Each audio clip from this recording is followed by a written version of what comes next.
Por favor, prendan las cámaras, señores, prendan las cámaras. Sí, a ver, por favor, sus cámaras, chicos, para poder entrar en contacto, pues, ¿no? Para poder verlos ahí, participando siempre, ¿no? La idea es participar siempre en una clase virtual, ¿no? Ya sea con el chat, con el micro, pero siempre interactuar, ¿no? Muy bien. Vamos a empezar la sesión, tema 25, el costumbrismo en el Perú.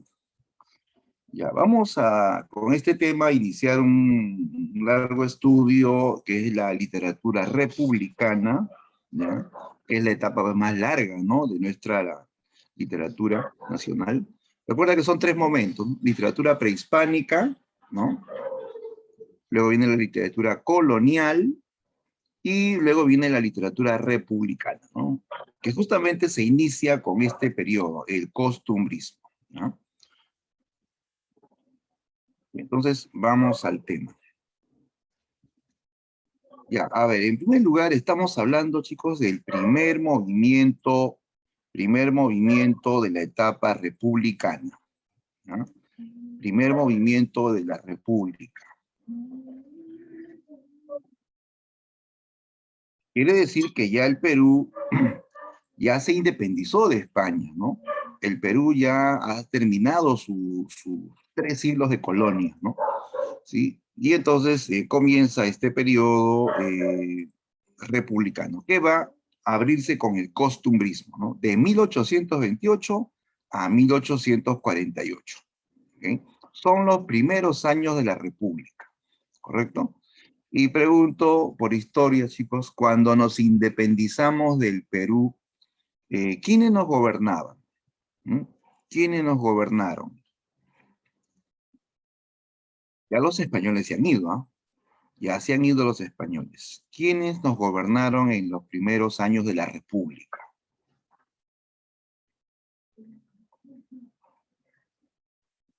A ver, ¿quién lo dice? ¿Quién lo dice?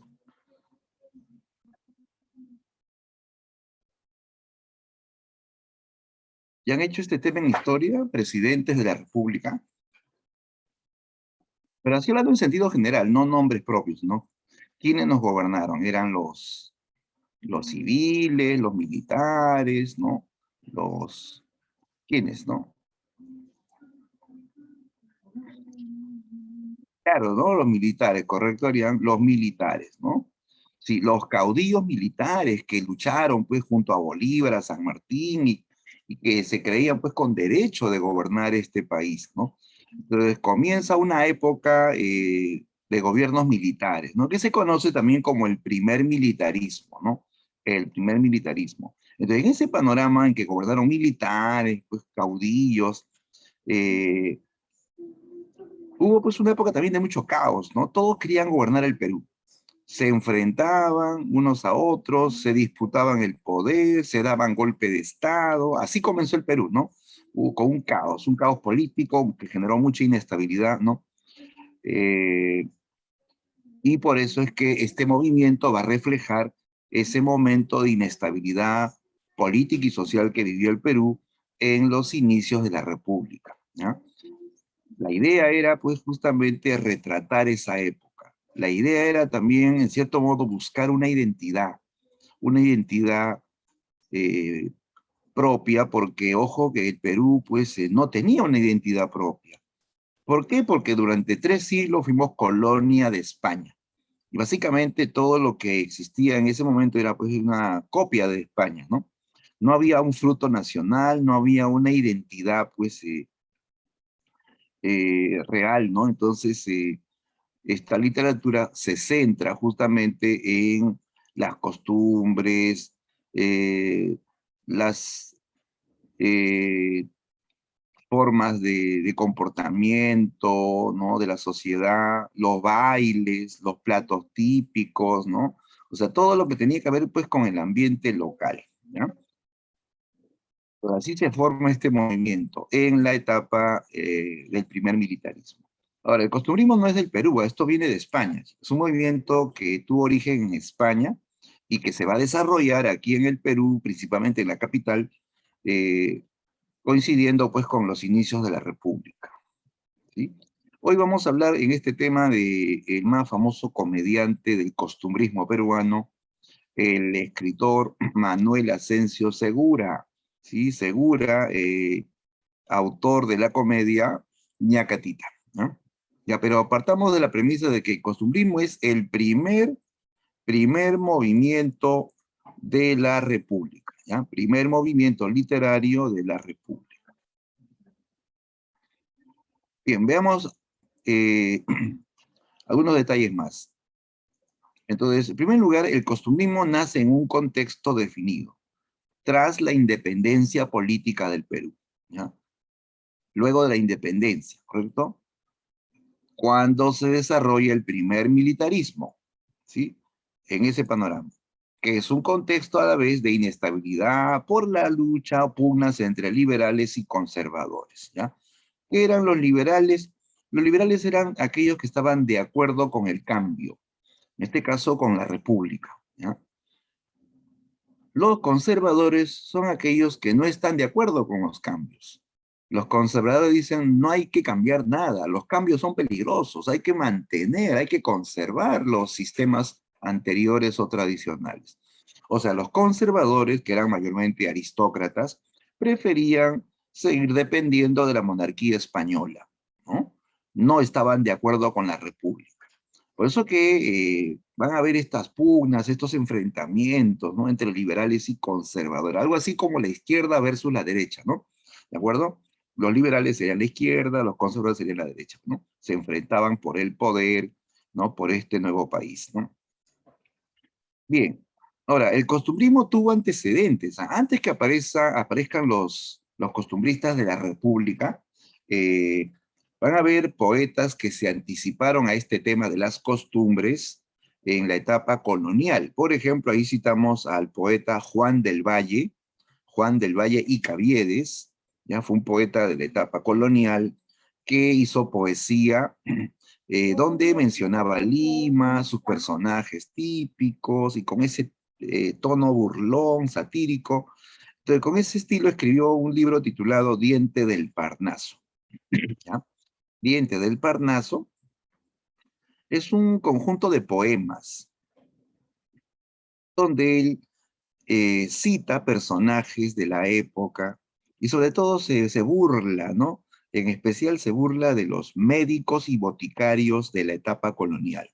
Sí, Juan del Valle pues tenía fobia a los médicos y boticarios porque, según refiere, su esposa, jovencita, murió a manos de un médico y desde entonces pues él odiaba a los médicos. Entonces, en este libro habla de médicos como matasanos. Sí, se burla, ¿no? Por ejemplo, hay un poema que dice, el mundo todo es testigo, muerte de mi corazón, que no has tenido razón de portarte así conmigo. Repara que soy tu amigo y que de tus tiros tuertos en mí tiene los aciertos. Y excúsame la partida, que por cada mes de vida te daré 31 muertos. Dice, por cada mes de vida te daré 31 muertos. ¿Saben quién está hablando en ese poema? Un médico, un médico. Un médico que está a punto de morir, ve que la muerte viene a llevárselo, imagínate la muerte así con su cara de calavera y su manto negro y su guadaña, viene a llevárselo, ¿no? Y el médico hace un trato con la muerte, que dice, muerte de mi corazón, ¿no? Así le habla como si fuese su amigo, ¿no? Eh, no te portes así conmigo, le dice, ¿no? Repara que soy tu amigo, le dice, ¿no? De tus tiros tuertos, en mí tiene los aciertos, yo no fallo matando, le dice, ¿no? Perdóname la partida, dice, ¿no? Y por cada mes de vida te daré 31 muertos. Y me dejas aquí vivir, por cada mes de vida yo te doy 31 muertos. 31 muertos al mes, un muerto por día, 365 muertos al año, ¿sí o no? En ese poema, ¿cómo aparece el médico? Como un matasanos, ¿no? Que ha hecho un pacto con la muerte para matar a sus pacientes, ¿no? Entonces, ese es el tono burlón que luego va a ser muy típico del costumbrismo en el Perú, ¿ya? El ambiente limeño, los personajes de la época aparecen en este primer librito. Entonces, Juan del Valle, como él vivió en la etapa colonial, él es un precursor, ¿ya? Un precursor del costumbrismo peruano. Junto a él destaca también este otro escritor que firma con el seudónimo de Con Color Corvo. Con Color Corvo es el seudónimo, ¿ya? Su nombre real es Alonso Carrió, eh, y escribe este librito llamado El Lazarillo de los Ciegos Caminantes, ¿ya? El Lazarillo de los Ciegos Caminantes, donde también nos muestra diferentes costumbres, ¿no? Y lugares de la época colonial, ¿ya? Entonces, justamente el costumbrismo tiene como objetivo hablar de las costumbres de la sociedad limeña, sobre todo en esa época, ¿ya? Cuáles son los hábitos, las formas de comportarse, las fiestas, los bailes, las comidas, todo eso corresponde a las costumbres, ¿no? Bien, veamos las características del costumbrismo peruano. Ya, a ver, la primera, retrata tipos y costumbres citadinas. Mira lo que dice, citadinas, o sea, habla de las costumbres de la ciudad y especialmente habla de Lima, ¿sí? No nos habla, no dice costumbres peruanas, costumbres andinas o amazónicas, no, no. Solo se centra en las costumbres de la ciudad de Lima, ¿ya? ¿Por qué? Porque en esa época todo se centralizaba en Lima. Hasta se pensaba que el Perú era solo Lima, ¿no? Y los autores obviamente vivían en Lima, entonces ellos van a hablar de lo que están observando, ¿no? Las costumbres limeñas, ¿no? Con sus personajes típicos, con sus militares, eh, con sus aristócratas, con sus criollos que quieren subir de posición, con sus tapadas limeñas, todavía existían en esa época, ¿no? ¿No? ¿Ya? Entonces, hablar de las costumbres de la ciudad de Lima, ¿ya? Y cuando digo costumbres, básicamente me refiero a los defectos, ¿ah? Sí, más se centran en los defectos, ¿ya? Eh, por ejemplo, estas ambiciones políticas, la chismosería, la hipocresía de la sociedad, de algunos personajes de la sociedad limeña, ¿no? La bravuconada de los militares, ¿no? O sea, ese tipo de defectos, ¿no? La idea era, pues, dar cuenta de cómo se comportaban los limeños de aquellos tiempos, ¿no? Ahora, este movimiento es realista, o sea, te habla de ambientes reales, como Lima, ¿no? Personajes de aquella época, sus formas de comportarse, sus hábitos, ¿no? Entonces es realista. Aquí no hay fantasía, no hay cosa sobrenatural, presencia de fantasmas, o de dioses, o héroes, no, no hay. Es un retrato de la realidad limeña, ¿correcto? Con la característica de que es gracioso, utiliza el humor, utiliza sobre todo el estilo satírico. ¿A qué se refiere, chicos, con estilo satírico? Es estilo satírico.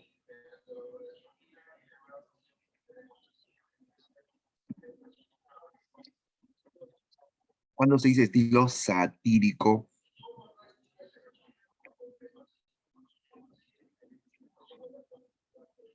a ver, Matías, ¿tú qué dices?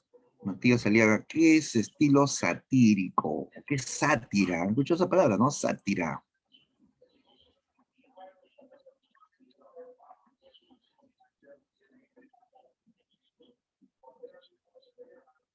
Ya, a ver, por ahí ya nos respondió Ramos, dice burla, ¿no? Claro, sátira es burla, pues, ¿no? Estilo satírico, entonces, es un estilo burlesco, sarcástico, ¿no? Muy típico, ¿no? Del limeño, de la época, pues el limeño era, pues, característicamente sarcástico, humorístico, burlón, pues, ¿no? ¿No? Entonces, ellos van a usar mucho la burla, el sarcasmo, para criticar los defectos de aquellos tiempos, ¿no? a través de la comedia, a través de también el periodismo, el humor periodístico, se atacan los defectos de la sociedad limeña, defectos sociales y políticos de aquella época, ¿no? Mucho circula esto a través del periodismo, ¿ya? Había pues secciones de humor político, donde se criticaban pues, ¿no? los defectos, la inestabilidad política, los personajes públicos de esa época. Como hasta ahora, pues, ¿no? También se da cuenta que hasta hoy, hasta el día de hoy, hay periódicos que tienen secciones de humor, ¿sí? En El Ojo, en el, en el Perú 21, ¿no? En El Comercio, todos tienen pues su sección de humor. Por ejemplo, en el Perú 21 eh, había una sección de humor que salía todos los jueves, si mal no me equivoco, llamado El Otorongo. El Otorongo. De repente algunos lo han visto, sección de humor del Perú 21. Y era pues una sección de pura sátira, ¿no? Contra los políticos, contra los personajes públicos de aquella época. Se hacían caricaturas, se ponían textos así sarcásticos, ¿no? Entonces, así era el costumbrismo también. A través del periodismo se difundía humor político, sátira, con el fin, pues, de, ¿no? de hacer una crítica, ¿no? Ya, justamente aquí debajo dice el objetivo, actitud moralizante.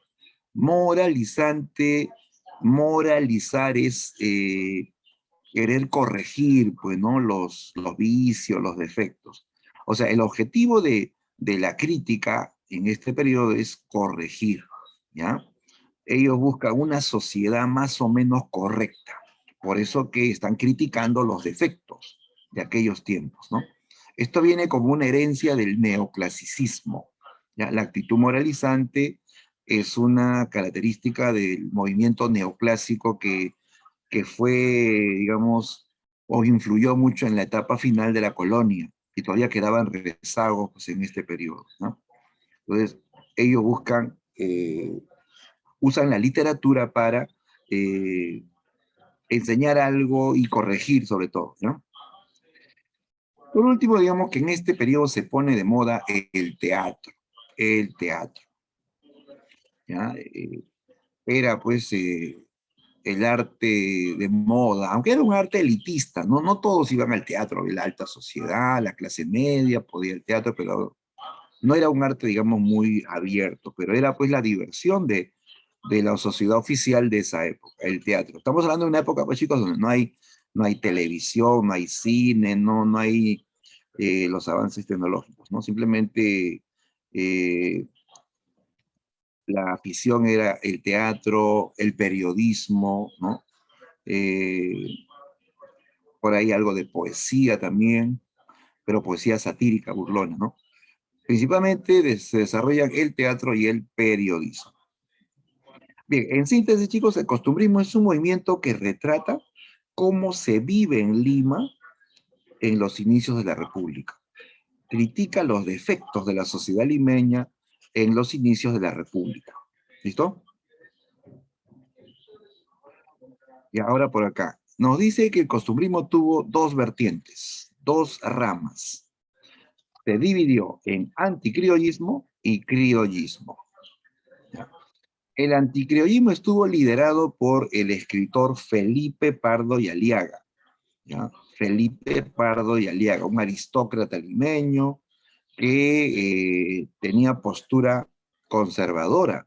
Todos los anticriollos eran conservadores, o sea, ellos no estaban de acuerdo con los cambios, no estaban de acuerdo con la república.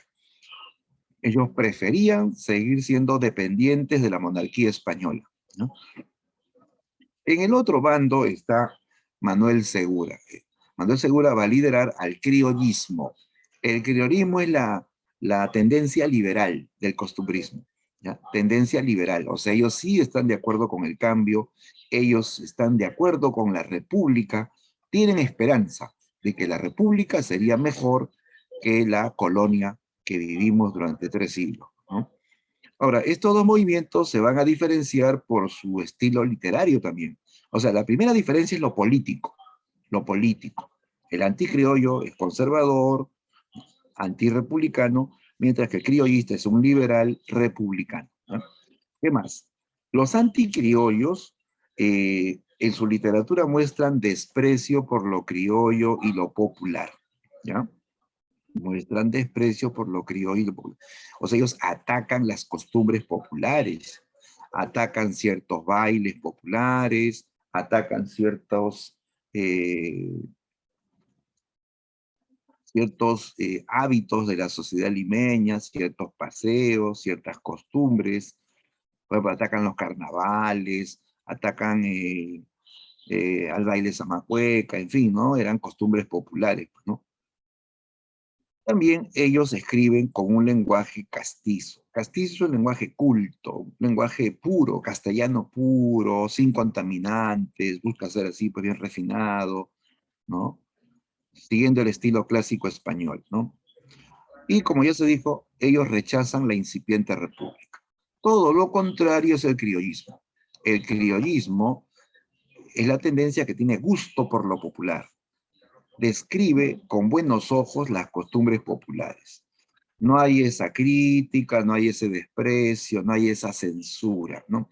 Retrata las costumbres populares y los cuadros típicos de aquella época, ¿no? En su lenguaje, los criollistas utilizan un lenguaje más pueblerino, un lenguaje populachero, un lenguaje de la calle, ¿no? O sea, no es tan refinado, no es tan retórico, capta ese lenguaje limeño que se usaba en las conversaciones, pues, ¿no? Así con dichos populares, con modismos, con refranes, con jergas, ¿no? El lenguaje cotidiano, digamos, ¿no? Y políticamente, ya dijimos, ellos son republicanos, ¿ya? Entonces se nota pues que fueron tendencias contrarias, ¿no? Pardo y Segura fueron rivales en esa época. Se planteó una especie de guerrita literaria entre Pardo y Segura, porque tenían posición política y social completamente opuestos, ¿no? Ya, vamos a destacar, chicos, primero a Felipe Pardo, por acá. ¿Por qué? Porque Pardo fue el que inició el costumbrismo en el Perú, ¿ya? Felipe Pardo venía de una familia aristocrática, ¿ya? Los Pardo y Aliaga eran una familia muy acomodada en el Perú. Él fue hijo de una autoridad virreinal. Su padre fue oidor de la Real Audiencia de Lima, un alto cargo en la etapa colonial. Los hijos de los descendientes, ¿no?, de Felipe Pardo también fueron personajes de la política, siempre vinculados al poder en el Perú. El hijo de Felipe Pardo fue Manuel Pardo, que fue presidente del Perú. Su nieto fue José Pardo y Lavalle, que también fue presidente del Perú, ¿sí o no? Y entonces venía de una familia aristocrática y conservadora.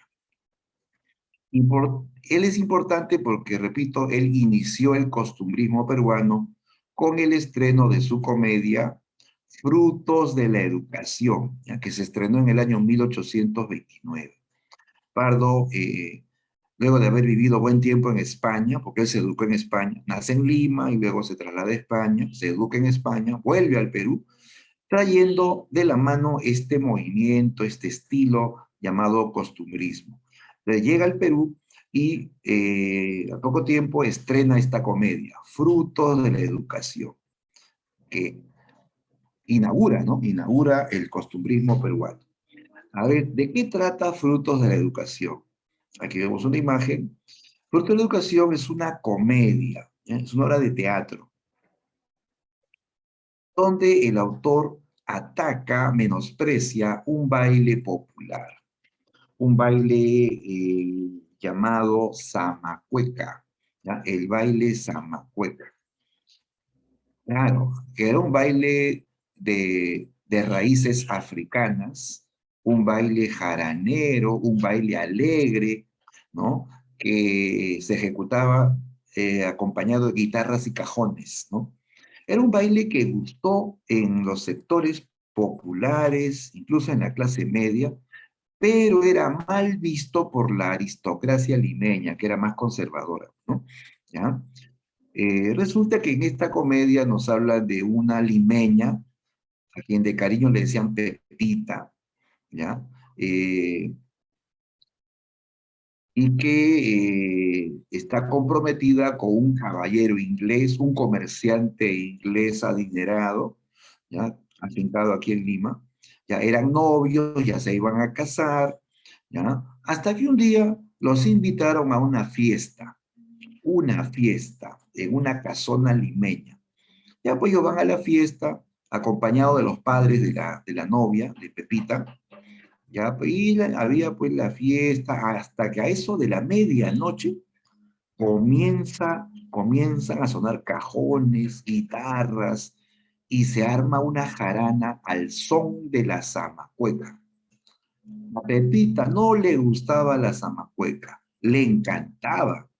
Se sacó los zapatos, se subió un poco el vestido y saltó a bailar zamacueca. Pepita bailaba con mucha gracia, tanto así que todos voltearon a mirarla y todos la ovacionaban. La limeña se movía bien, pues, ¿no? Con gracia, con picardía, con sensualidad, muy sonriente, ¿no? Se movió tanto que hasta se le dio el Espíritu Santo.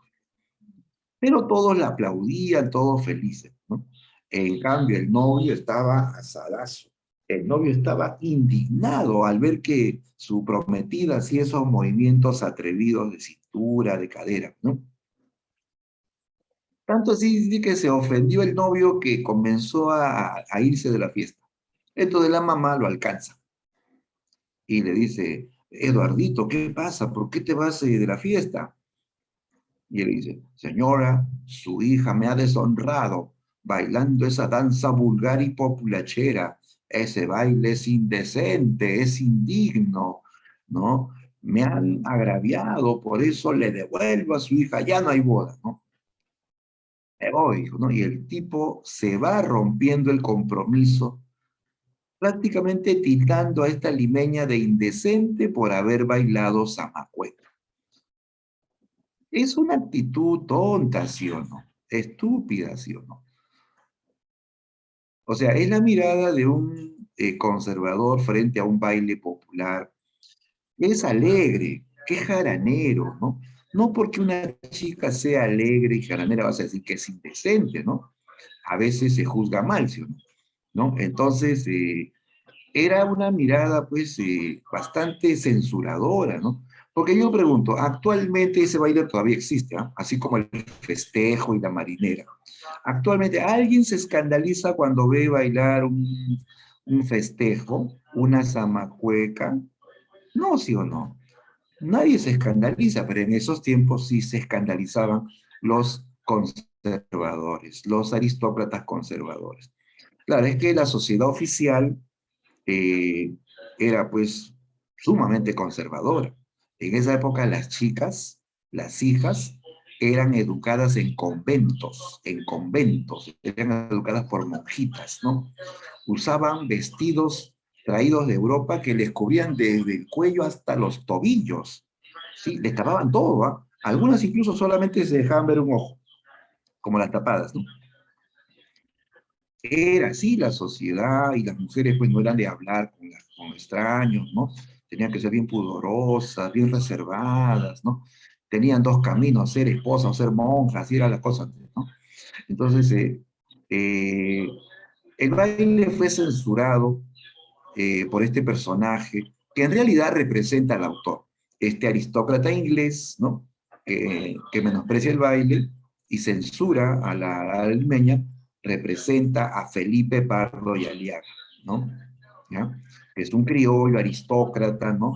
Que por su formación pegada a lo español, ¿no? Va a censurar el baile popular, ¿no? Pero así comenzaba, pues, el teatro costumbrista en el Perú, con esta obra titulada Frutos de la Educación. Ya no lo olvides porque esta es la primera obra costumbrista en el Perú. Obra de Felipe Pardo y Aliaga. Bien, ¿qué más? Felipe Pardo tuvo formación clásica. Él se educó en España. Sí, cuando cae la colonia, su padre pierde el cargo. Pardo era un funcionario muy importante en la etapa colonial. Pierde su cargo, ¿no? Y él, como muchos españoles, se fueron del Perú, pues se fueron a España, ¿no? ¿Ya? Y Felipe era un niño en esa época. Se lo llevan a España, allá se educó en prestigiosos colegios, en una academia poética también, ¿ya? Donde leían pues autores clásicos, ¿no? Por eso que él tiene un estilo clásico, así muy culto, muy didáctico, ¿no? Moralizador, ¿no? ¿Ya? Por eso que en sus obras recrea de manera muy irónica los usos y costumbres con un fin moralizador, o sea, busca o él censura con el fin pues de corregir lo que ellos consideraban pues defectos, ¿no? De la sociedad. ¿Qué más? Felipe Pardo también se va a dedicar al periodismo, al periodismo. Él funda aquí en Lima un diario eh, llamado El Espejo de mi Tierra, ¿ya? El Espejo de mi Tierra era un periódico local donde él va a publicar algunos textos literarios, algunos artículos de costumbres. Por ejemplo, dentro de este periódico aparece su más famoso relato, el relato titulado Un viaje, ¿sí? Un viaje, más conocido como el viaje del niño Goyito, ¿ya? Se publica en un periódico, ¿eh? Por eso que esto se considera artículo periodístico, ¿ya? Artículo periodístico. No se dice cuento, ¿eh? Porque esto es una especie de relato, pero sobre las costumbres, y que se difunde a través de periódicos. A eso se llama artículo de costumbres, ¿no? Y justamente vamos a comentar este relato. Entonces sigamos. Ahí está, un viaje. Es un artículo costumbrista, ya un relato sobre costumbres que circula a través del periodismo, ¿ya? Aquí el protagonista es un personaje típico de la burguesía limeña, ¿ya? El niño Goyito, el niño Goyito, ¿ya? El relato comienza diciendo: el niño Goyito está de viaje. El niño Goyito va a cumplir 52 años, pero cuando salió del vientre de su madre, ¿no? Le llamaron niño Goyito, y niño Goyito le llaman hoy, y niño Goyito le llamarán 30 años más, porque hay gentes, muchas gentes que van al panteón como salieron del vientre de su madre. Así comienza el relato, ¿no? ¿Te das cuenta por acá el tono sarcástico cuando dice el niño Goyito va a cumplir 52 años, ¿no? Niño Goyito le llamaron desde que salió del vientre de su madre. Niño Goyito le llaman hoy y niño Goyito le llamarán 30 años más y hasta que se muera seguirá siendo el niño Goyito. Allá hay un tono sarcástico, irónico. En primer lugar, porque este llamado niño Goyito no es un niño, ¿no? Es un cincuentón, ¿no? Tiene 52 años. ¿Por qué le dicen niño Goyito? ¿Mm? ¿Por qué niño Goyito? ¿No? Porque niño no es, ¿no? Ahí la idea de niño Goyito es, pues, eh, la idea de ser, pues, un engreído, un mimado, un centro de las atenciones, ¿no? ¿Ya? De esos hijos, pues, que quiere que los atiendan, ¿no? Y no hacen nada en la casa, quiere que los atiendan, quieren ser engreídos, ¿no? Y es un personaje, pues, de la sociedad limeña de todos los tiempos, ¿no? Siempre han habido niños gollitos en la sociedad. De repente en esta sala también tenemos algunos niños gollitos, esos que son los engreídos de la casa, que su mamá, eh, le pone el desayuno en la mesa, un poco más le da de comer en la boca, ¿no? Que le lava su ropa, le lava hasta sus calzoncillos, ¿no? Que lo peina antes de salir, que lo abriga, ¿no? Ese es el niño bonito, pues el engreído, ¿no? Ese que se siente en su sillón a ver su tele y dice: mamá, alcánzame el, control remoto, no es capaz de levantarse, la mamá le alcanza el control remoto, ¿no? Ese es el niño Goyito, pues, ¿no? Entonces el autor se está burlando del engreimiento de algunos limeños, que son así, pues, ¿no? Engreídos, zánganos, ¿no? ¿No? Entonces, en esta historia hay un personaje pintoresco, el engreído limeño, ¿no? ¿Ya? Dice que este Goyito va a viajar a Chile, ¿ya? Va a viajar a Chile. El motivo es un supuesto asunto de negocio porque ha muerto un pariente de la familia y hay una herencia que tramitar. Entonces le piden que viaje urgentemente a resolver ese problema, ¿no? Pero Goyito después tan perezoso, tan zángano, que él no decide viajar, ¿no? Le mandan cartas, le dicen que es urgente, que viaje, que es necesario, y Goyito se la pasa pensando cómo sería el viaje, y nunca viaja, pues, ¿no? Pasa el tiempo y lo sigue meditando. 3 años le duró las meditaciones, 3 años de pensar y pensar, y no viajar.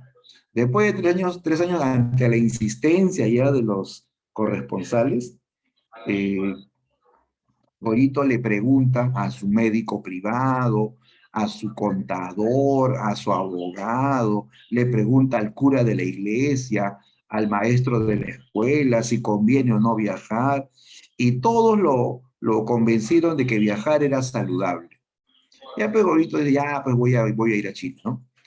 Y le dice a sus hermanitas, que por cierto son más viejas que él, que preparen su viaje, ¿ya? Dice, preparen el viaje, ¿no? Las hermanitas comenzaron los grandes preparativos. 6 meses duraron los preparativos del viaje de Goyito. Dieron trabajo a criados, a mozos, a cocineros, a sastres, a monjitas, a frailes, a parientes. Todo un ejército participaba en la preparación del viaje del niño Goyito. Las hermanitas revoloteaban las principales tiendas y almacenes de la época. Compraban finas camisas, docenas de pantalones, sacos para todas las estaciones, mandaron a tejer chompas de lana en provincia, bufandas, guantes, cigarreras, sombreros, ¿no? Llenaron un botiquín por si acaso se enferma, ¿no? Vinagre para el mareo, ¿no?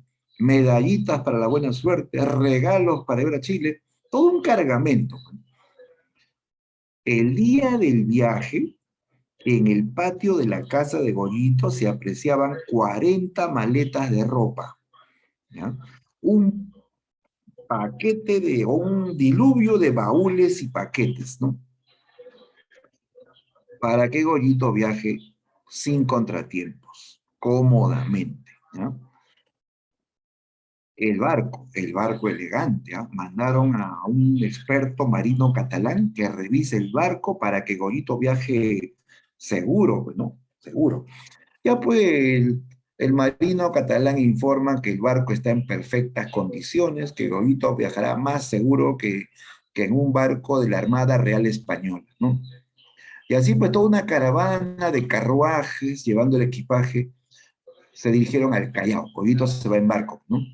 Ya pues entonces Goyito sube al barco y desde arriba una multitud que ha venido a despedirlo. Amigos, parientes y curiosos se reunieron para despedir, todos con sus mejores trajes, con sombreros, con pañuelos, despedían al niño Goyito. Las hermanitas hechas un mar de lágrimas, secándose las lágrimas, ¿no? Porque Goyito se iba a Chile, ¿no? Dándole recomendaciones, que se abrigue bien, que mande cartas, ¿no? Que vuelva pronto, ¿no? Y así despidieron a Goyito de manera triunfal, ¿no? La partida de Goyito fue tan apoteósica que esto quedó pues en la memoria de todos, ¿no? Como si fuese un hito histórico. Aquí el autor entra y se burla, dice, esto fue un hito histórico, el inicio de una nueva época. El viaje de Goyito marcó un antes y un después, como si esto fuese la caída de Roma, como si fuese el diluvio universal, todo comenzaba de nuevo. la historia de los limeños ya no se dividiría en antes de Cristo ni después de Cristo, sino antes y después del niño Goyito, ¿no? Entonces siempre hay un tono sarcástico en el autor, ¿no? En este caso, él se burla de estas costumbres de la burguesía limeña para preparar sus viajes, tantos afanes, eh, tanto derroche, tantos preparativos para un simple viaje, ¿no? El autor dice, así viajaron nuestros antepasados, y así nos han enseñado a viajar a nosotros, y así seguiremos viajando, ¿no? Entonces, aquí retrata una costumbre principalmente de la burguesía limeña, ¿no? De la clase social más acomodada de Lima, ¿no? Que pues eran típicamente engreídos, que típicamente hacían grandes preparativos para sus viajes, así como para sus fiestas, ¿no? ¿Ya? De Pardo, como se dan cuenta, en sus obras atacó con el humor tanto costumbres populares como costumbres aristocráticas, ¿no? ¿No? Se puede decir que atacó ambos tipos de cosas, todo tipo de lo que él consideraba, pues, defectos de la sociedad, ¿no? Muy bien, vamos ahora al caso de, ahí está el tema de fruto de la educación, perdón, de un viaje, sátira a los afanes de la burguesía en su forma de viajar, ¿no? Tantos preparativos, 6 meses, todo un cargamento de equipaje, ¿no? Se nota que hay una sátira a esos hábitos de preparar sus viajes, ¿no? Bien, ahora sí, hablemos de Manuel Asensio Segura, ¿ya? Don Manuel Asensio Segura. Ya, a él le llaman el padre del teatro nacional. ¿Por qué? Básicamente porque él hizo abundante teatro y un teatro nacional, ¿no? ¿Ya? No es el primer autor de teatro, porque ya hemos mencionado Frutos de la Educación. Esa fue la primera obra de teatro costumbrista en el Perú. En este caso, el término padre se refiere a que él tuvo una gran producción teatral, ¿ya? Él es el que hizo más teatro en el Perú en toda la historia de nuestra literatura republicana, ¿no? ¿Ya? Él es autor de comedias, ¿no? Ñacatita, El Sargento Canuto, Las Tres Viudas, El Santo de Panchita, La Saya y el Manto, ¿no? Etcétera, ¿no? Él es el que más teatro hizo en el Perú, y sobre todo con personajes típicos de aquellos tiempos, personajes típicos de la sociedad limeña, ¿no? En sus obras desfilan militares, tapadas limeñas, eh, aparecen las chismosas del callejón, ¿no? Los, las mamás arribistas que querían casar a sus hijas con ricos, ¿no? Entonces, todos esos personajes de la época, ¿no? Entonces, uno, por su abundante producción, y dos, por sus personajes típicos de la sociedad limeña, algo nacional, ¿no? Manuel Segura fue criollo también, nació en Lima, fue hijo de un militar español, ¿ya? Que luchó contra los patriotas en la batalla de Ayacucho. O sea, el papá de él era realista, ¿no? Era realista. Luchó en favor del rey contra los patriotas en la batalla de Ayacucho, donde fueron derrotados los españoles, ¿sí? El hijo era de ideas contrarias al padre. El hijo era patriota, ¿no? A favor de la República. Eso era bien común en esos tiempos, ¿ah? En una familia criolla había esos casos, de que el papá realista, el hijo patriota. O había un hermano realista y el otro hermano era patriota, ¿no? Eso pasaba, pues, en esa época, ¿no? Además, cuando se dice realistas, entre los realistas no eran, pues, todos españoles, ¿no? Habían incluso mestizos y hasta esclavos negros que lucharon por los realistas, ¿sí? Así como hubieron mestizos, criollos y esclavos negros que lucharon por los patriotas, ¿no? ¿No? Entonces dependía de por quién luchaban, no era la cuestión, ¿no?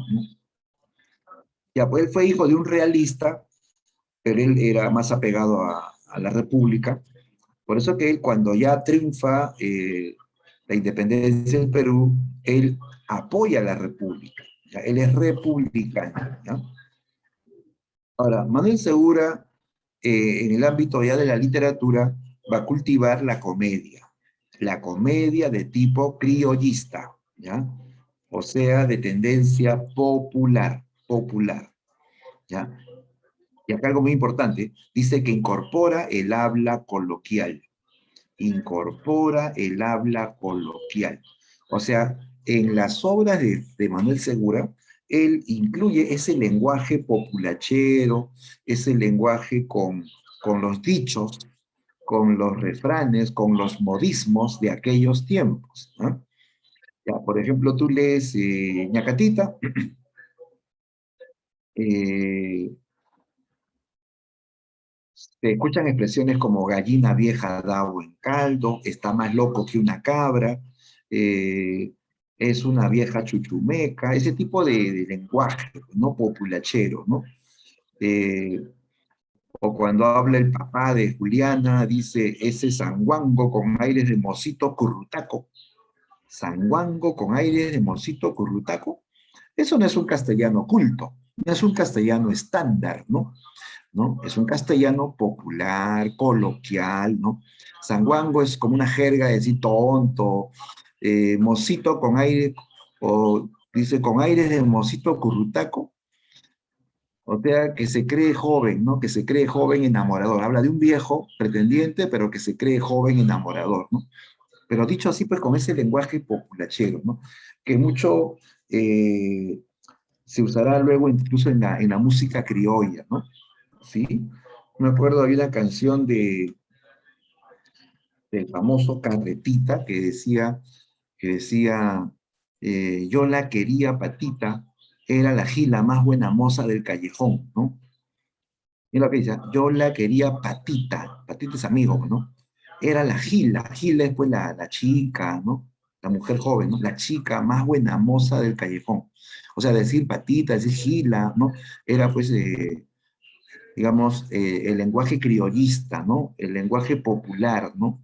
¿No? De aquellos tiempos. Entonces, él capta ese lenguaje, ¿no? En cambio, Pardo era, pues, refinado, con un castellano culto, ¿no? Entonces, ella, pues, el escritor Segura, pues, tenía otro estilo, pues, completamente distinto, ¿no? Aparte que Segura no tuvo, pues, esa educación refinada de Pardo. Segura fue prácticamente educado en cuarteles del ejército, ¿no? ¿Ya? En cambio, Pardo fue educado en instituciones educativas españolas, ¿no? Bien, aquí tenemos obras principales de Segura. A ver, ahí está. En poesía, obra cual tiene poesía. Escribe La Pelimuertada, A las muchachas, La Santa Cruzada. Y en teatro, que es lo que más destaca, en lo que más destacó en teatro, ojo, ahí están sus comedias principales, Ñacatita, que es la más famosa comedia, El Sargento Canuto, donde ataca a los militares de su época, El Santo de Panchita, que le escribió en colaboración de su amigo Ricardo Palma. Sí, Palma, ya era jovencito en esa época, colabora con Segura para escribir El Santo de Panchita. Las Tres Viudas, que sería pues ya la última comedia de Segura, y la última comedia de esta época costumbrista, ¿no? Muy bien.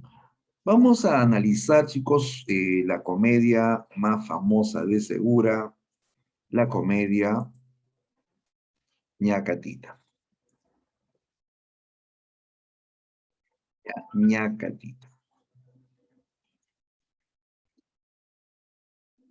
Ya, que es como un diminutivo, ¿no? Ña viene de doña, doña. Catita, catita, el diminutivo de cata, ¿no? Y cata es un recorte de Catalina. Se llama Catalina, doña Catalina, pero en el argot popular dice ñacatita, ¿no? Ñacatita, ¿ya? A ver, veamos el caso ñacatita. Ya, primero aclaremos que ñacatita es una obra de género dramático, ¿ya? De género dramático. O sea, esto fue escrito para ser representado en teatro, ¿ya? Teatralmente. Es un texto dialogado para teatro. Ya, claro que se puede leer y se puede contar, pero la obra fue escrita para ser representada teatralmente, ¿no? Por el humor, la sátira, ¿no? Esto es una comedia, ¿no? Una comedia que se burla, que ataca ciertos personajes, ciertos defectos, ¿no? De aquella época. La obra se divide en 4 actos y está escrito en verso octosílabo, ¿ya? Que era un verso típico, pues, de la literatura española, ¿no? A pesar que ya nos habíamos independizado de España, en literatura todavía seguíamos copiando lo español, ¿no? El verso octosílabo, sobre todo, que es españolísimo, ¿no? Se utiliza en ñacatito. El tema central de ñacatita es el matrimonio por interés, ¿ya? El matrimonio por interés. Es un tema que ya se había tratado antes en una obra española. Hay una obra española que habla del matrimonio por interés, ¿ya? Donde hay una madre interesada que impone a su hija jovencita un matrimonio con un hombre adinerado, un hombre viejo y adinerado. ¿Cómo se llama? A ver quién lo recuerda. ¿Cómo se llama esa obra, chicos? Eh, esa obra que habla de una madre interesada que obliga a su hija jovencita de 16 años a casarse con un viejo pretendiente de 53 años. No, 59 años, 59 años, ¿no? Alguien me acuerdo, es una obra española, ¿no? Bien, muy bien, Grisel. El sí de las niñas, exacto, esa es la obra, el sí de las niñas, ¿no? Entonces, en ñacatita se utiliza ese mismo tema, el mismo tema, con una diferencia. La diferencia es la actitud de la hija. La hija, ¿cómo era la hija en el sí de las niñas? ¿Se acuerdan de Paquita? Paquita, la chica de 16 años, ¿no? ¿Cómo era esa hija?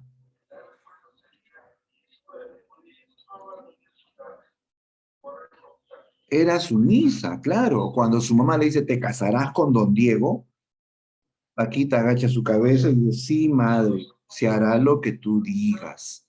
Así era Paquita, sumamente obediente, muy sumisa, incapaz de contradecir a su madre, a pesar que está sufriendo, ¿no? ¿No? En cambio, la hija de esta obra, ñacatita, es rebelde, rebelde, ¿ya? Ella se opone a los planes de su madre, ella dice, eh, jamás, dice, jamás podrás doblar mi voluntad, le dicen, ¿no? Si insistes en, ¿no? En obligarme, me voy de la casa.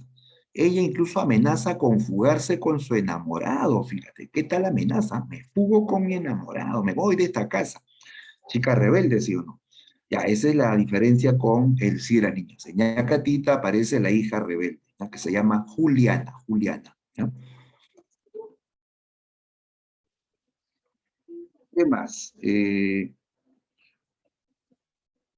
La obra se ambienta en Lima, ¿ya? En la casa de una familia de clase media. Ah, por cierto, Segura siempre en sus obras habla de la clase media. Retrata las costumbres y personajes de la clase media limeña, a la que él perteneció, pues Segura pertenecía a la clase media, ¿no?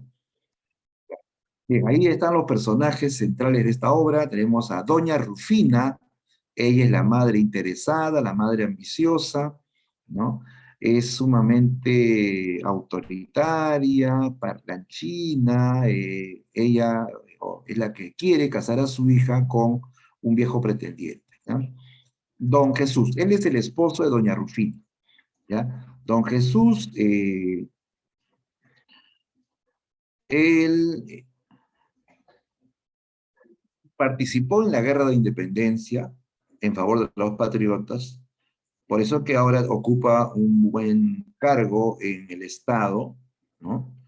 No es rico, tampoco es pobre, tiene una casa bien construida, una sala decentemente amoblada, ¿no? Eh, él, él es de clase media, ¿no? ¿Ya? El problema es que su mujer tiene un carácter dominante y aquí se genera pues una especie de disputa por el poder, o sea, ¿quién manda en la casa, no? Doña Rufina quiere pisar a don Jesús, de él no se deja pisar, ¿no? Y así pues hay una especie de pugna por el poder, ¿no? ¿Ya? Ahora, ellos tienen una hija, una joven en edad de casarse llamada Juliana, Juliana, ¿ya? Que tiene dos pretendientes, uno joven y uno viejo, uno pobre y uno rico. Su pretendiente joven es Manuel, Manuel, que es un muchacho pobre, huérfano, ¿no? Pero que ama de verdad a Juliana, ¿no? El otro pretendiente es Don Alejo, ¿no? Que es pues un tipo que alardea de su fortuna, de su educación, ¿no? ¿No? Y quiere pues desposar a Juliana, ¿no? ¿Ya?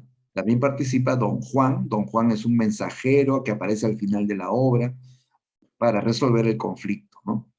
Mercedes es una criada morena que hace el papel de confidente de Juliana, también es medio su paño de lágrimas, ¿no? Y que le ayuda, ¿no? A Juliana, ¿no? Ya son los personajes de Ñacatita, ¿no? Veamos el argumento.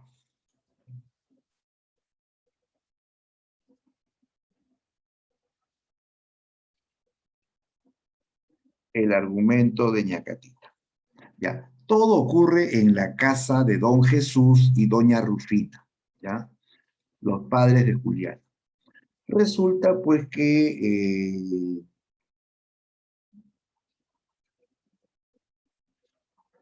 Juliana en esta obra tiene amoríos clandestinos con el joven Manuel, ¿no? Que como ya dijimos era de condición humilde, era huérfano, ¿no? Eh, pero de noble sentimiento que quería Juliana, ¿no? A Juliana también la pretende don Alejo, ¿ya? Un hombre maduro, que se jacta de ser un adinerado y bien educado, ¿no? Le dice a Juliana que él se ha enamorado a primera vista de ella, ¿no? Que él la va a tener como una reina, que él tiene sus haciendas en el interior del país, que él ha sido educado en Francia, ¿no? O sea, don Alejo alardea de sí mismo. A Juliana no le cae para nada este hombre. Así que cuando él se le declara, ella le dice que no, ni muerto estaría con él. Ante este rechazo, don Alejo busca ayuda profesional.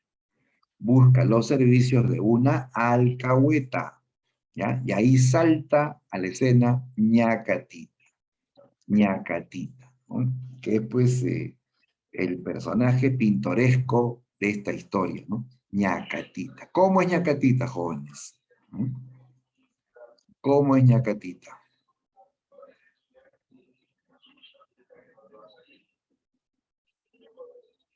A ver, los leo. A ver, Rama nos dice, es chismosa, profesor. Claro, Ñacatita es chismosaza, es la chismosa del barrio, ¿ya?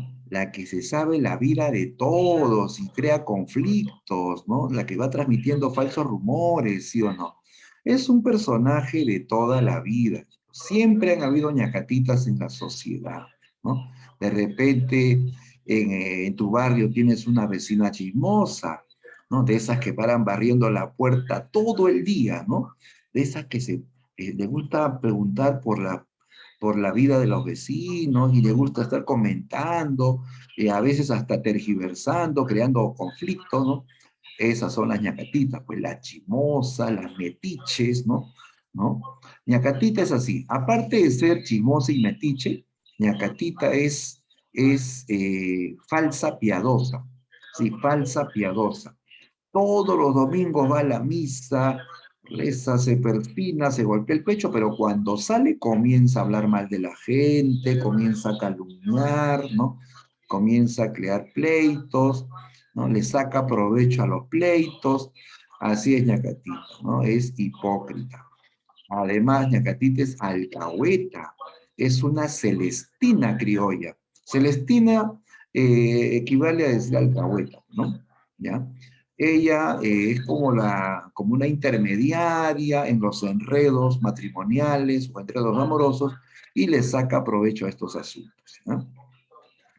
Bien, entonces Don Alejo contrata a ñacatita para que lo ayude, ¿ya? Él le va a pagar para que ñacatita convenza a los padres de que acepten esta relación entre Don Alejo y Julián. Doña Catita se hace amiga de Doña Rufina, la mamá interesada, ¿no? Como ellas van a la misa los domingos, entonces ahí se encuentran. Doña Catita se hace amiga de Doña Rufina, se pinta de muy piadosa, de muy espiritual, de muy religiosa, ¿no? De consejera, ¿no es cierto? Entonces, que Rufina, pues, y Doña Catita se hacen amigas. Doña Catita, en una de estas le comenta, pues, que ha estado ayunando, ¿no? Ha estado ayunando mucho para, ¿no? Para que Dios se apiade, pues, ¿no? De los limeños y las limeñas, ¿no? De tal modo, pues, que Doña Rufina dice, has ayunado, debes estar con hambre, ¿no? Vamos, te invito a almorzar a mi casa. Mi marido no está, así que quiero un poco de compañía, ¿no? No, no se preocupe, doña Rufina. Sí, gatita, vamos, te invito. Ya, pues ya que insiste, ¿no? Y va. Y ahí donde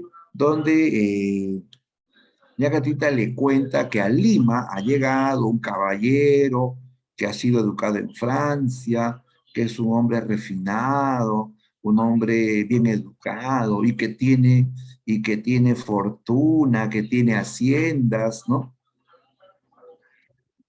Cuando doña Rufina escucha que el señor tiene, ¿no?, buena posición económica, le brillan los ojos, pues, ¿no? Y le dice, dile que venga. Ah, y ella dice, ¿no? Y está interesado en su hija. Dice que ha visto a su hija y se ha enamorado a primera vista. Entonces Rufina dice, ah, entonces dile que venga para presentarle a mi hija, ¿no? Dile que venga esta misma tarde, ¿no? Las puertas de mi casa están abiertas, ¿no? Y así pues acordaron eso. Ñacatita ahora lleva a don Alejo esa tarde a la casa de doña Rufina y don Jesús, ¿no? Doña Rufina presiona a su hija para que se arregle, se ponga su mejor vestido, para que sea muy amable, ¿no? Con un pretendiente que va a llegar. Ya pues así ya Catita llega con don Alejo a la casa de doña Rufina y don Jesús. Ni bien entra, comienza pues a alardear, comienza su show, entra saludando en francés. Ve a la señora y dice, bonsoir, mademoiselle, le dice, ¿no? O sea, buenas tardes, señorita, ¿no? Le dice señorita todavía, ¿no? No le dice señora, ¿no? Y le besa la mano, ¿no? Muy galante, pues, ¿no? Igualmente besa la mano de Juliana, ¿no? Levantando las cejas, ¿no? Dándoselas de ganador, pues, ¿no? Entonces, doña Rufina le pregunta, pues, ¿no? Acerca de su vida, pues, ¿no? A don Alejo, él le dice que ha sido educado en Francia, ¿no? Que él conoce París, ¿no?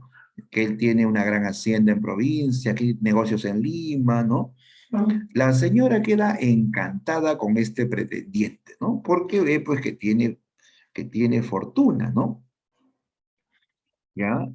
Y le dice que él está enamorado de Juliana, que desde el primer momento que la vio está, pues, prendado de amor, ¿no? Quiere desposarla, ¿no? ¿No? Ya, luego de este encuentro, ya, pues, doña Rufina está empecinada en que su hija se case con don Alejo. En cambio, el papá, el papá ve con desconfianza. Dice que este tipo alardea demasiado y que estas personas que alardean mucho es porque algo ocultan, ¿no? ¿No? Entonces, él no está muy de acuerdo. En cambio, la madre sí, ¿no? Y ella es la que le obliga a la hija, ¿no?, a casarse con don Alejo. Rufina dice, no, madre, yo no lo quiero, ¿no? Podrás matarme, pero no podrás doblegar mis sentimientos, ¿no? Yo no lo quiero, no me obligues, ¿no? Además, yo ya estoy enamorada, dice, ¿no? ¿De quién estás enamorada? Y ella le confía, yo quiero a Manuel, dice, ¿no? Manuel, el manongo, le dice, ¿no? ¿Estás loca? ¿Prefieres a ese pobretón que a este caballero decente y de buena posición? ¿Acaso has perdido el juicio? Le dice, ¿no? Yo no quiero ver a ese pastrulo cara de sopa con yuyo en mi casa, ¿no? No lo quiero, dijo, ¿no? Yo decido con quién te casas. Y así la madre se quiere imponer, pues, ¿no? Juliana está angustiada, busca a su padre, que era más comprensivo, y le pide que no la obliguen a casarse con el tal don Alejo. El padre aquí le dice que él también no está de acuerdo con este compromiso, ¿no? Que no le cae tal don Alejo, que él desconfía, ¿no? Que algo oculta este tipo, ¿no? Y más bien le dice que él conoce bien a Manuel, que él, que si ella lo quiere, él estaría de acuerdo porque él quiere su felicidad, ¿no? Que él conoce a Manuel. Sí, pues Manuel es su ahijado, pues. Manuel es ahijado de don Jesús, ¿ya? El papá de Manuel y don Jesús fueron amigos, lucharon juntos en la guerra de independencia. Es más, el papá de Manuel le salvó la vida a don Jesús en una batalla. Por eso que cuando muere, pues está pues agonizando el papá de Manuel, le pide, ¿no? Que vea por su hijo que se queda huérfano, ¿no? Entonces don Jesús es el padrino de Manuel, por eso que lo aprecia y lo conoce, ¿no? ¿Ya? Entonces él le dice que él prefiere 1000 veces que su hija sea feliz con Manuel antes que casarse con ese don Alejo que no le inspira confianza, ¿no? Y todo esto lo va a escuchar a alguien que estaba detrás de la puerta con la oreja bien parada. ¿Quién escuchó todo? Ñacatita, pues la chismosa, ¿no? Ni bien escucha, va corriendo donde doña Rufina y le dice, doña Rufina, hable seriamente con su esposo. Está alentando a Juliana, a la niña Juliana a casarse con el Manóngol, ¿no? La va a condenar a la pobreza, ¿no? Y Rufina se amarga, pues va y se enfrenta a su esposo, ¿no? Ya le dice, oye viejo, ¿es verdad que estás alentando a la niña a comprometerse con el Manongo? ¿Acaso te has vuelto loco? ¿Quieres condenarla a la pobreza? Dijo, ¿no? Don Jesús defiende a Manuel. Dice, él es un muchacho bueno, tiene buenos sentimientos, es sincero. Y la señora dice, no, es un pobre diablo, yo no lo quiero como yerno. No, a ti solamente te interesa el dinero, le dice el padre, no la felicidad de tu hija. Y Rufina le reprocha, calla viejo pelado, ¿no? Cállate tú bruja. Y se armó una pelea, una discusión. Ese día casi se divorcian don Jesús y doña Rufina, ¿no? Y todo por culpa de la metiche de Ñacatito, ¿no? Ya, pues, ante esta situación tan tensa, ahora Ñacatita, muy astuta, le ofrece sus servicios a Manuel. Sí, Manuel que no tiene fortuna, ella le dice, Manuel, tú me caes muy bien, me recuerdas a mi hijo. Yo sé que estás enamorado de Juliana, ¿no? Y te puedo ayudar. Yo podría convencer a doña Rufina para que acepte tu relación. De verdad, señora, es usted un pan de Dios. Ayúdeme, yo le voy a pagar, le juro que le voy a pagar. No tengo fortuna, pero le puedo dar lo que tengo. Mira, aquí tengo unas cuantas monedas, le dicen. No, hijito, no te preocupes, yo lo haré porque te aprecio. Pero señora, reciba nomás, le dice, ¿no? Le quiero agradecer sus servicios. No, no te preocupes, pero ya que insistes, agarró las monedas y dijo, yo te voy a ayudar, ¿no? Pero todo es mentira, ella no ayuda a Manuel, le ha sacado provecho al asunto nada más, ¿no? Eh, Al final le dicen, mira Manuel, ¿sabes qué? Rufina no te quiere. Doña Rufina nunca te va a aceptar porque eres pobre. La solución es que te escapes con Juliana. Sí, fúguense, y así podrán ser felices lejos, ¿no? Yo los voy a ayudar. Ya pues convence a Juliana y Manuel de escaparse. Manuel está un poco así indeciso, a Juliana sí está decidida a fugarse. Pero el día de la fuga, Ñacatita los traiciona, los traiciona. Los delata. Le dice a don Jesús, al papá, que los muchachos están a punto de fugarse. ¿Ya? Ya pues don Jesús los pesca en el momento de la fuga y ahí pues se decepciona de Manuel, ¿no? ¿No? Le dice, Manuel, ¿a dónde te llevas a mi hija? ¿Qué pretendías hacer con ella? Me has decepcionado, me has defraudado. Vete de esta casa y no vuelvas más, le dice, te prohíbo que te acerques a mi hija, ¿no? Y así pues don Jesús, decepcionado, echa a Manuel, que se va pues así muy avergonzado, ¿no? Eh, y como que se resigna a que su hija se case con don Alejo, ¿no? ¿No? O sea, según el plan de la madre, ¿no? Bien, esa misma tarde llaman a don Alejo, Ñacatita trae a don Alejo para formalizar la relación, ¿no? Ya don Alejo estaba cantando victoria cuando de pronto llega a la casa de don Jesús, llega un mensajero llamado don Juan, trayendo cartas para don Jesús, ¿no? ¿Ya? Y don Juan reconoce a don Alejo en la sala y le dice, don Alejo, qué sorpresa verlo aquí, qué casualidad, también tengo cartas para usted. ¿Qué cartas? Le dice don Alejo. Son cartas de su esposa, que está en el Cusco, algo, ¿no? ¿Cómo? Dijeron todos. ¿Tiene esposa? ¿Que no era soltero? Dice Rufina, ¿no era soltero codiciado? No, señora, don Alejo es casado y con 3 hijos en el Cusco. Aquí traigo una carta de ella para él. Al oír esto, don Jesús pues se arrebata, se achora, ¿no? Lo sabía, viejo canalla, algo ocultabas, ¿no?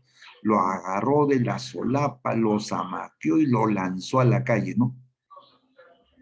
Ñacatita trata de escapar, también la agarran, igualmente la zamaquean y a la calle, ¿no? Se desbarata el plan de don Alejo y Ñacatita. El tipo era casado, era un farsante, ¿no? Un tipo que fingía ser soltero, que fingía ser decente y bien educado, ¿no? ¿No? Era un farsante, ¿no? Entonces, al final, Rufina, pues, está avergonzada, pues, ¿no? Porque ella apoyaba esta relación y así avergonzada, ¿no? Casi llorando, le pide perdón a su marido, le dice que ella ha sido engañada, ha sido manipulada por Ñacatita, ¿no? Que de ahora en adelante será más comprensiva, ¿no? Que finalmente, pues, acepta la relación entre Juliana y Manuel para que en un futuro se puedan casar, ¿no? Bien, la obra tiene un final feliz para Juliana y para Manuel, ¿no? ¿Ya? La obra se cierra con este desenlace, pues, donde se descubre que Alejo era casado y se desbarata su plan, ¿no? Bien, en esta obra hay una sátira a la costumbre del matrimonio por interés, hay una sátira también a ciertos defectos humanos como la chismosería, la hipocresía, ¿no? Representadas por Ñacatita, ¿no? Doña Catita, como dice acá, es el primer personaje pintoresco de Lima, un primer personaje típico, ¿no? Y que luego será un personaje de todos los tiempos, ¿no? ¿Ya? Ella, Doña Catita, es la Celestina criolla, ¿ya? La alcahueta criolla, la alcahueta limeña. ¿Listo? Bien, chicos, hasta aquí que hemos avanzado ya a la parte teórica. ¿Alguna pregunta, alguna consulta?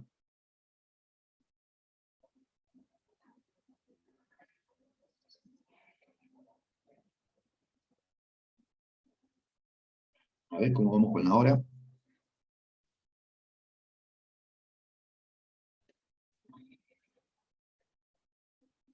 Ya estamos bien con la hora, ¿no? Ya. Bien, entonces, visto esto, vamos a revisar, chicos, la práctica, ¿ya? Todos con su material, la dirigida 25, ¿no?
Ya, ahora sí.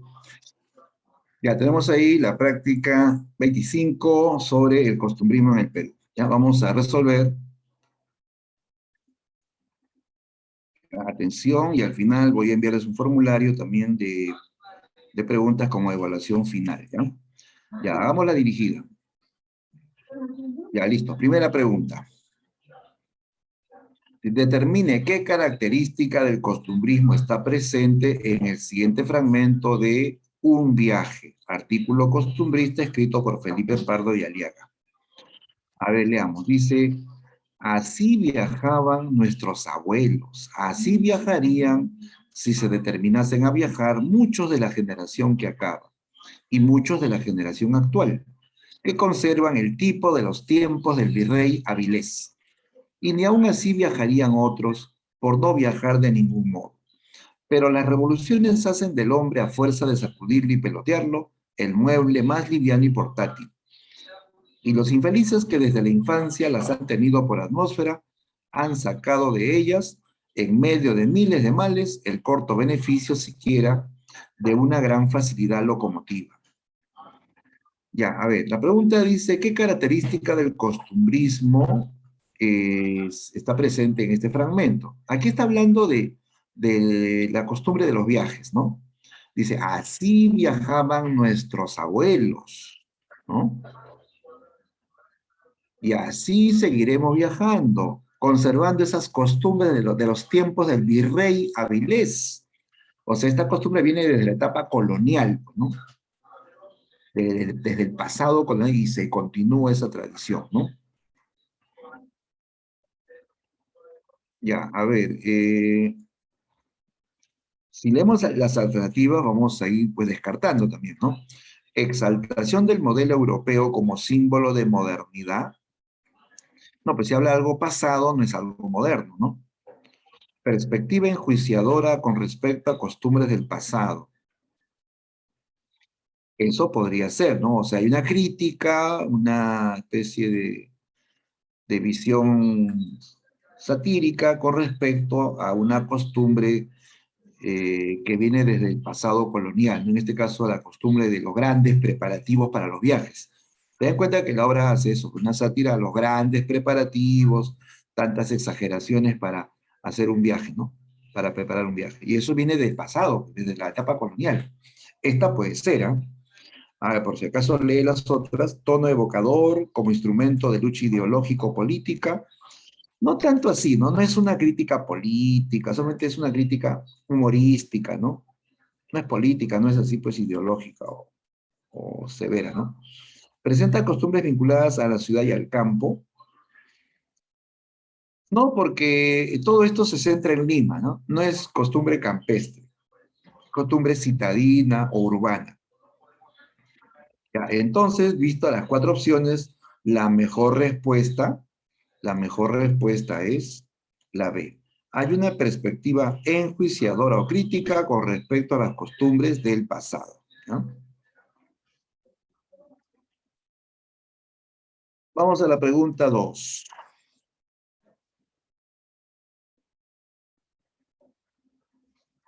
Ya, muy bien, de acuerdo con la B, ¿no? Listo. 2. Ya, es un fragmento de Ñacatita. Diálogo entre Ñacatita y doña Rufina. Dice, dice Ñacatita, con que no hay forma de que entre tu marido por vereda. Rufina dice, cada día está más terco. No hay que tocar otra tecla, sino matarlo o dejarlo. Ahora he tenido una gresca con él, pero para nada. Si es más duro que una peña, ¿no? Dice, en el diálogo anterior de Ñacatita, de Manuel Asensio Segura, principalmente resalta el habla popular a través de él. ¿Ya? Ya nos dice que se está utilizando el habla popular, ¿no? Claro, es decir, tú pon a tu marido en vereda, más terco que una roca, no hay que tocar otra tecla, más duro que una peña. Ese es un lenguaje popular, pues, no es un lenguaje, digamos, culto, refinado, ¿no? Ya, entonces, ¿cómo se manifiesta este lenguaje popular? A ver,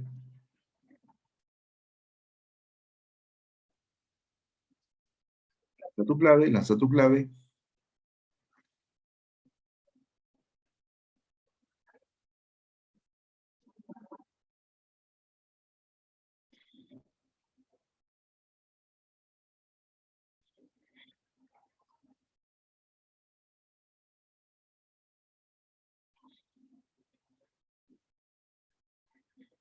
Ya, siempre nos basamos en el texto, ¿ah? Toda pregunta que tiene un fragmento literario se debe sustentar en el texto nada más, ¿no?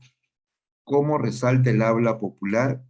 Dice, a través de, ya como vemos aquí, pues como dice también nuestra amiga Yadira, como dice Grisel, se está utilizando expresiones coloquiales.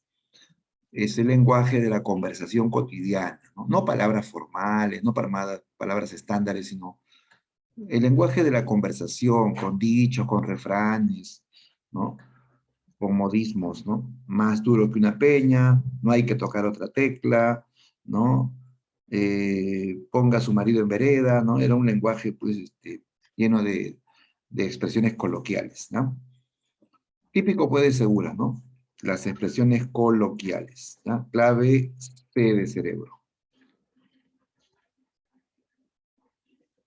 Bien, pregunta 3. Ya, otro fragmento de Ñacatita. Dice, con respecto al siguiente fragmento de Ñacatita de Manuel Segura, marque la alternativa que contiene la afirmación correcta. Veamos. Dice Manuel. Manuel es el joven pretendiente o es el joven enamorado de Juliana, ¿no? Que ya tienen una relación clandestina. Y dice, señora, usted se propasa. Rufina dice, salga usted de aquí volando. Usted no se ha de casar con ella. No. Manuel dice, ¿y por qué no? Rufina responde, porque ya he dispuesto yo a quién se la puedo dar. Juliana también interviene y dice, contra mi gusto. Rufina dice, chitón, o sea, la hace callar, ¿no? Juliana responde, podrá usted matarme, sí, pero disponer de mí jamás sin mi aprobación. Ah, mira, Rufina rechaza a Manuel, dice, yo decido con quién se casa mi hija. Juliana dice, contra mi gusto. Cállate, le dice la madre. Juliana finalmente responde, podrá usted matarme, sí, pero disponer de mí jamás, sin mi aprobación, ¿no? Ya, según lo que hemos leído, dice, ¿cuál es la afirmación correcta? Ahí te dan 4 enunciados. A ver, observa, las 4 opciones e indica tu clave, ¿ah?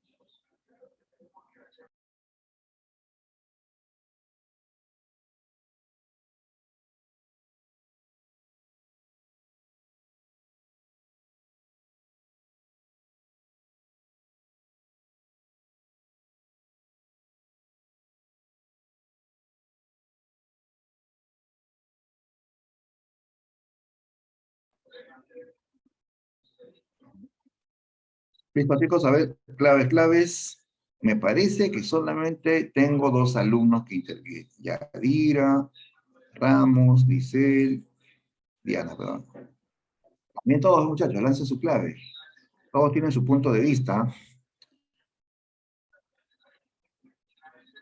¿Cuál es la respuesta en la 3? Estamos en la 3, ¿ah?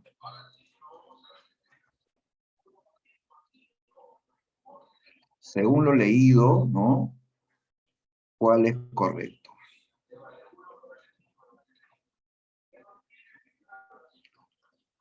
Javier opina que es la B. Diana también dice es la B. ¿Será la B? ¿Alguien tiene otra clave? ¿O de acuerdo con la B? Nicolás también confirma que es la B. Ya, parece que es. Veamos, veamos. La primera dice, doña Rufina impone como pretendiente de su hija al petulante Alejo. Ya, en el texto no se dice para nada, no se menciona a don Alejo todavía. No es que te casarás con Alejo, no, no se menciona. Simplemente vemos que rechaza a Manuel y dice, yo decido con quién se casa mi hija. Y la hija como que se opone, ¿no? Le contradice, ¿no? Ya, pero la A no es preciso según el texto. La B, la hija expresa su rechazo a los planes matrimoniales de doña Rufina. Eso sí se ve en el texto, ¿no? Claro, Juliana contradice, no está de acuerdo con esa idea de que la madre decide con quién se casa la hija, ¿no? Esa, ¿sí o no? A ver, la C dice, Juliana detesta unirse con don Alejo, pues en realidad ama a don Juan. No, don Juan es el cartero, el mensajero. Ella ama a Manuela, a Manuel. La D, la madre descubre que Alejo está casado y busca vengarse de Juliana. No, pues eso no se ve en el texto, además, eh, no busca vengarse de Juliana, ¿no? Completamente falso, ¿no? La respuesta era, efectivamente, era la B. Muy bien, chicos, los que dijeron la B, perfecto, esa es la respuesta. Ahí se ve, pues, la postura rebelde de la hija frente a la voluntad de su madre, ¿no? Listo, vamos a la pregunta 4. Dice, marque la alternativa que contiene las afirmaciones correctas sobre el argumento de Ñacatita. Las afirmaciones correctas, ¿no? Ya, aquí nos dan 4 enunciados, vamos a revisarlos, ¿no? 1. Don Jesús recurre a las artes manipuladoras de Ñacatita. Don Jesús es el papá de Juliana. Él es el que recurre a los servicios de Ñacatita. Falso. El que hace eso es Alejo, ¿no? El que recurre a los servicios de Ñacatita es don Alejo. ¿Listo?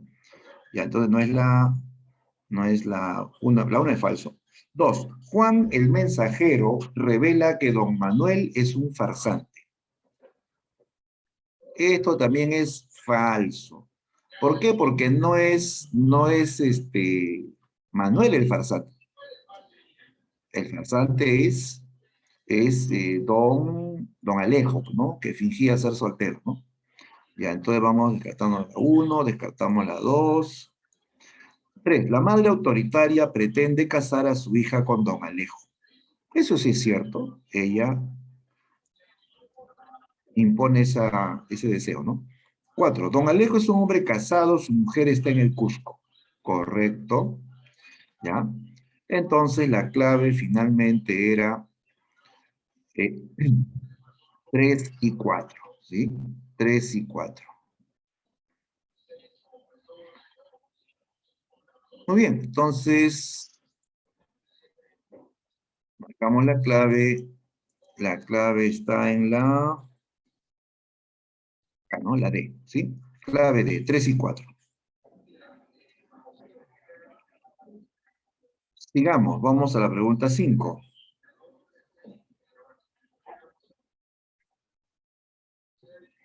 Dice, el costumbrismo peruano destacó por la especie y tuvo como representante al padre del Teatro Nacional.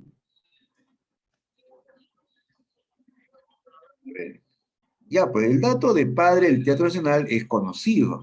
¿Quién es el padre del Teatro Nacional? A ver, lo leo.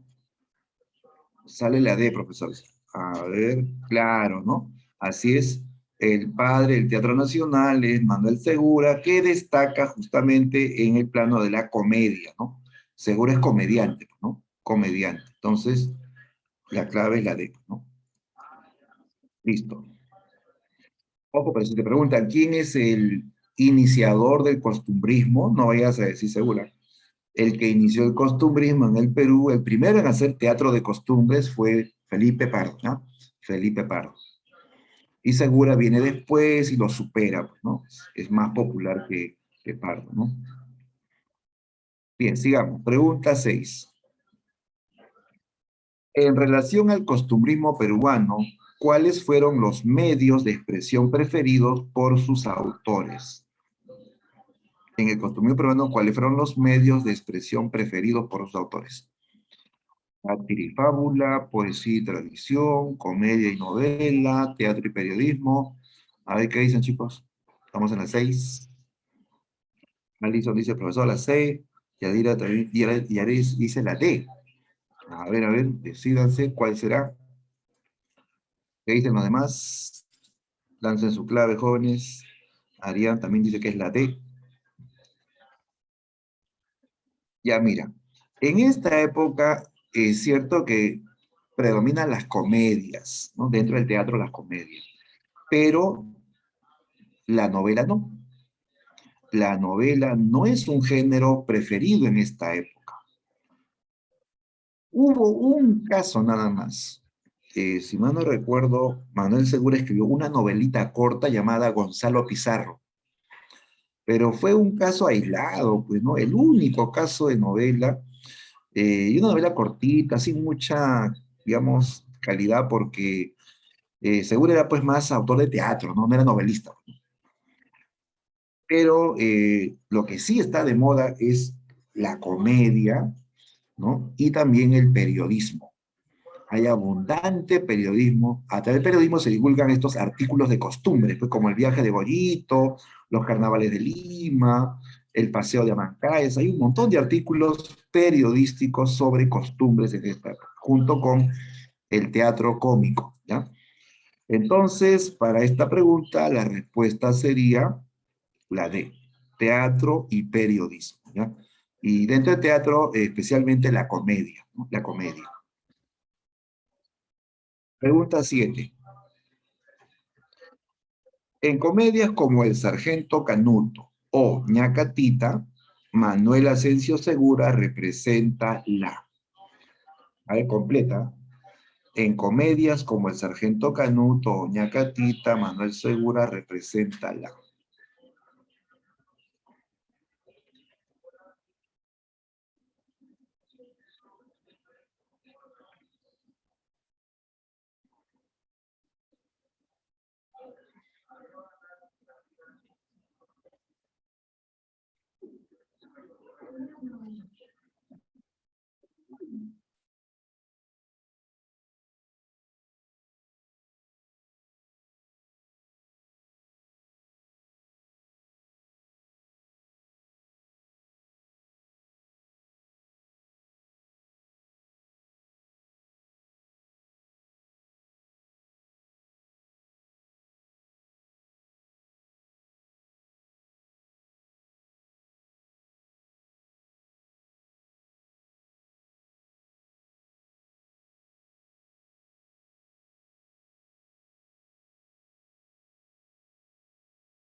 Por favor.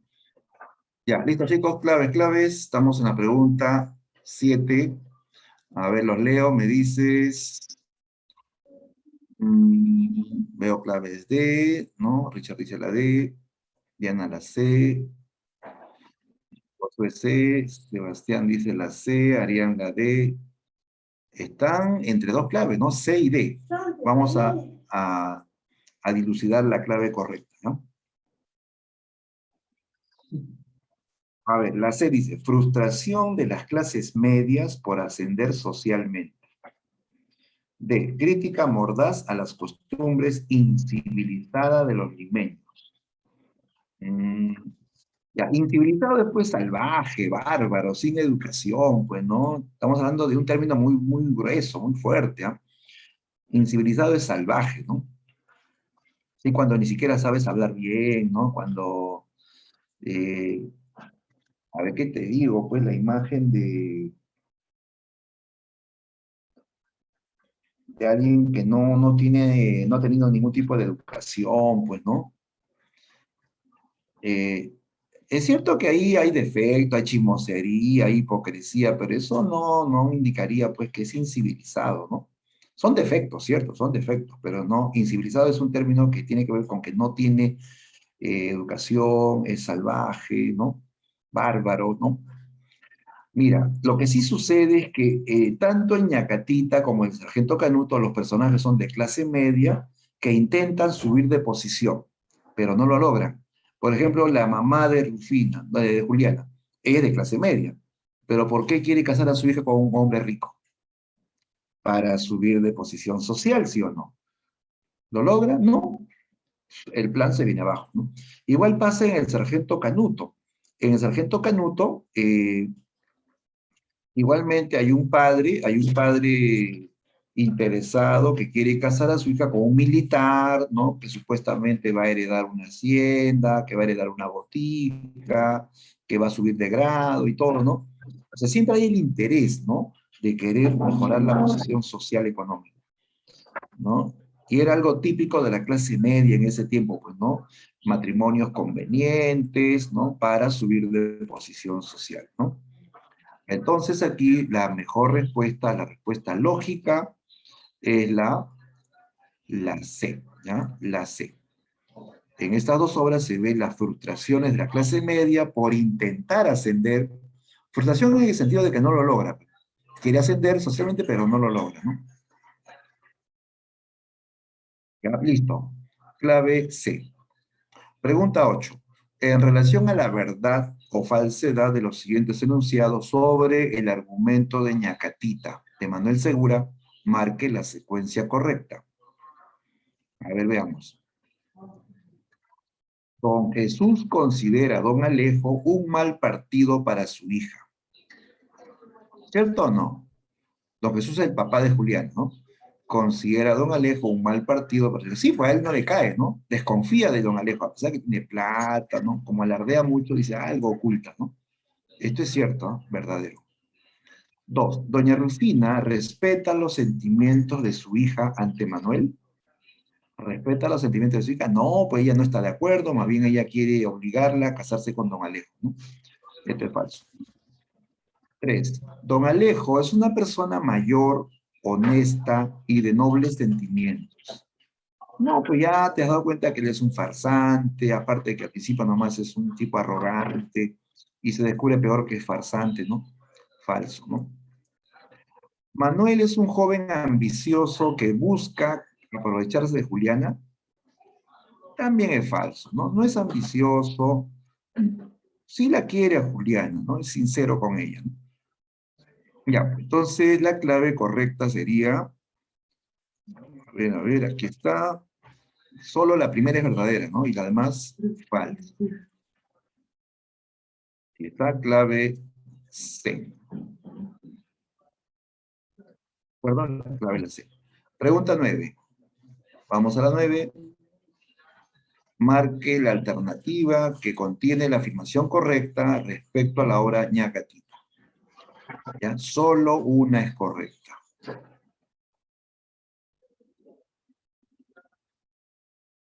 Ñacatita representa el modelo de la mujer burguesa decimonónica.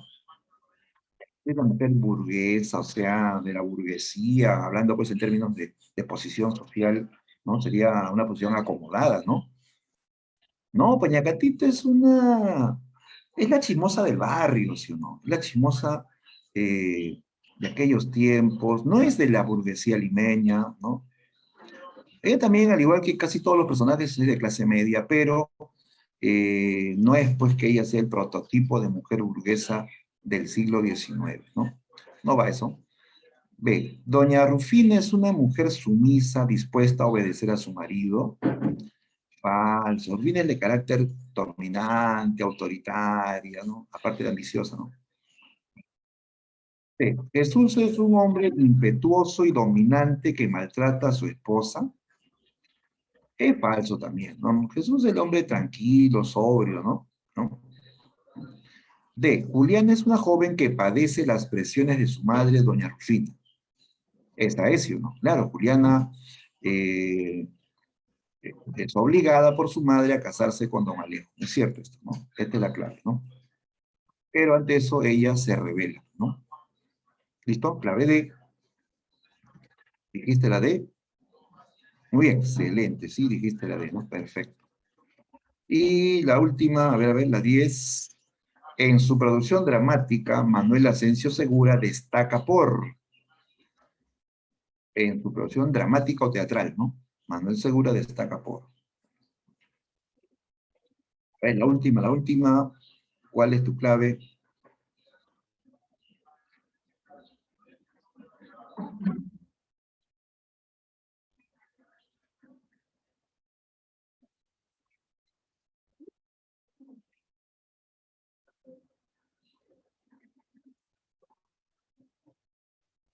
Claro, claro, muy bien, excelente. La clave es la D, ¿no? En el teatro Segura destaca el uso de modismos, dichos populares, términos coloquiales y populares, ¿no? Típico pues del lenguaje criollista de Segura, ¿no? Correcto, muy bien, clave D, ¿no? La D. Listo. Muy bien. Ya, ahora, para terminar, como le dije al comienzo, voy a compartir el enlace de un formulario sobre este tema, ¿no? Una evaluación final sobre este tema. ¿Ya?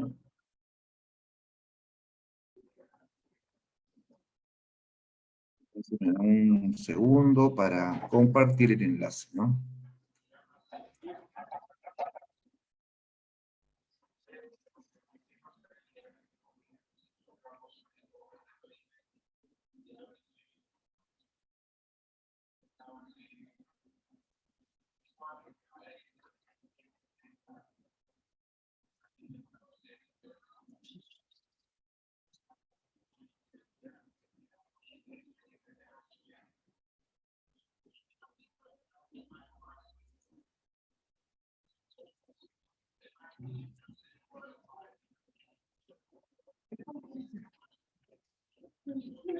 Ya, listo, ahí pegué el enlace en el chat. Ya, a ver, ingresemos por este enlace para ya ir terminando. Ya, me mandan sus respuestas. Son preguntas sobre el tema de hoy, ¿no? A ver, alguien que me confirme si se puede ingresar.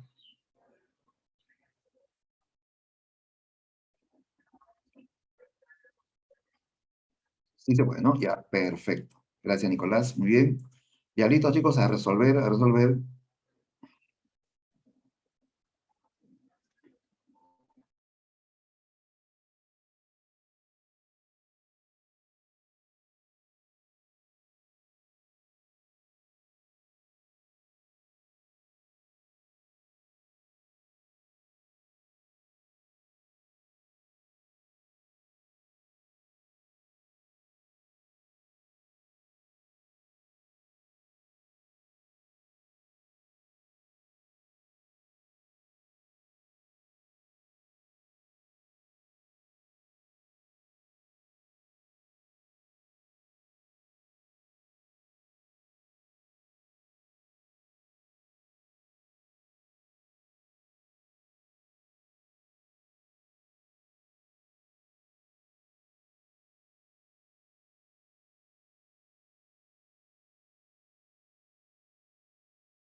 ¿Alguna consulta de la práctica, chicos? Cualquier consulta, escriban.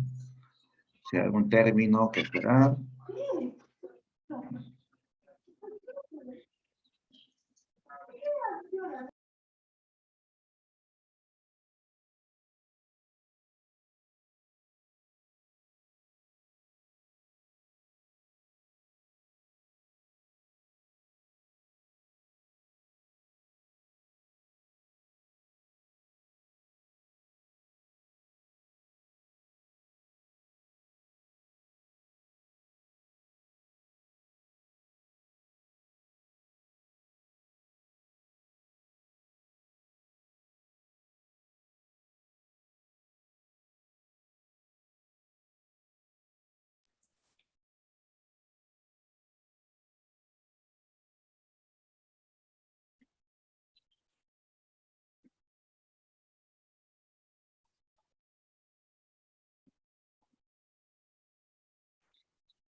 Listo, jóvenes, ya un buen número me han enviado sus formularios, ya. Falta,